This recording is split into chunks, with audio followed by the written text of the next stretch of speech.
नमस्कार. मी मनीषा बोलते. मंगळ ग्रह आपण खगोलशास्त्राच्या दृष्टीने पण बघितला आहे. म्हणजे असा की लालसर आहे. सूर्यमालिकेमध्ये त्याची अतिशय महत्त्वाची भूमिका आहे.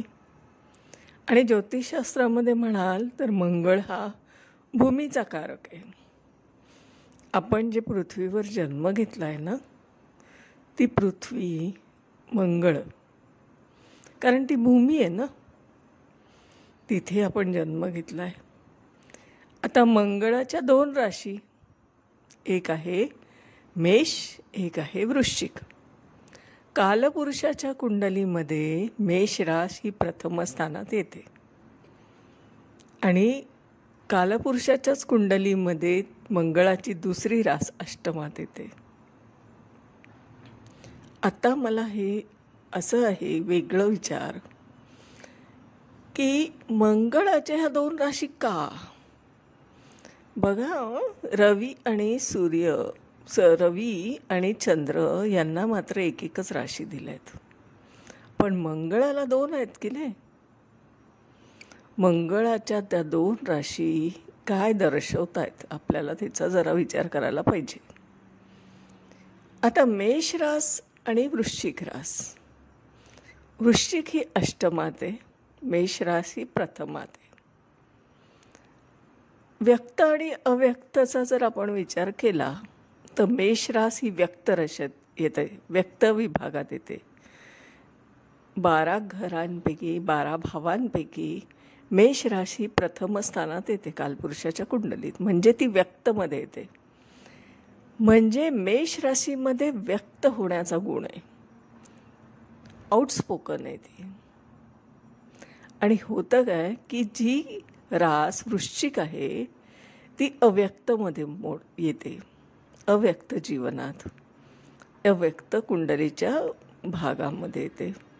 म्हणून तिथे व्यक्त होत नाही माणूस, ते अव्यक्त स्थान आहे ना. आणि ते अव्यक्त असं आहे की तुम्हाला वृश्चिक राशीची लोक साधारणपणे तुम्ही ऑब्झर्व करा, त्यांच्या मनातून काय चाललंय खळबळ, ते काहीही बाहेर व्यक्त होत नाही, ते आतल्या आत राहतात. त्यांच्या मनाचा थांगपत्ता तुम्हाला लागत नाही. पण मेष राशीच्या बाबतीत मात्र तसं नाही, कारण ती व्यक्त रास आहे. आता व्यक्त होणं म्हणजे काय? तर जे काय दिसेल ते आपण बाहेरच्या जगाशी प्रसारित करणं, कुणाला तरी सांगणं आणि कुणाशी तरी बोलणं व्यक्त होणं आहे, कृतीतून किंवा वाचेतून. वृश्चिक राशीमध्ये तसं काहीच नाही आहे हो. वृश्चिक रास ही कुठे आहे? ही पाताळाची रास म्हणायला पाहिजे ना आता, भूमीच्या अंतर्गत खाली खोलवर. आणि म्हणून त्याचे ना काही वेगळ्या गोष्टी सांगितल्या गेल्या आहे त्याच्याबद्दलच्या. ऑकल्ट सायन्स म्हणजे जे ज्योतिषशास्त्र आहे ते सुद्धा आपण वृश्चिक राशीवर कन्सिडर करतोय, कारण हे काही अकॅडमिक नॉलेज नाही आहे. कॉलेजचं ॲडमिशन घ्यायची आणि डिग्री घ्यायची असं हे खरंच नाही आहे. आता आपण ते प्लॅटफॉर्मवर नेलं ही गोष्ट वेगळी अकॅडमिकच्या, पण ॲक्च्युली ते वेदांग आहे. आणि खरं वेदांग आपल्याला आकलन व्हायचं असेल तर आपल्यामध्ये तो वृश्चिक राशीचा एक गुण असायला लागतो, जो अव्यक्तमध्ये येतो. मग अव्यक्तमध्ये येतो म्हणजे काय? तर आपण वृश्चिक राशीशी जर कनेक्ट असू, वेदांगाच्या बाबतीत बोलते बरं का मी, तर आपण हे ज्योतिषशास्त्र कोणत्या पद्धतीने व्यक्त होऊ, तर एका विशिष्ट एका स्थिर लेवलवर. कारण ते साठलेलं पाणी आहे, प्रवाहित नाही आहे. ते ठराविक वेळेसच मोमेंट होते तिथे. आणि ते आहे ते पासलेप कर्माशी कनेक्ट आहे ती रास, पंचम स्थानाशी कनेक्ट आहे ती. अष्टम स्थान हे पंचमाशी कनेक्ट आहे ना, आणि अष्टमामध्ये वृश्चिक रास आहे कालपुरुषाच्या कुंडलीप्रमाणे. तिथे व्यक्त होण्याचा गुण नाही आहे, कारण ती अव्यक्तमध्ये आहे.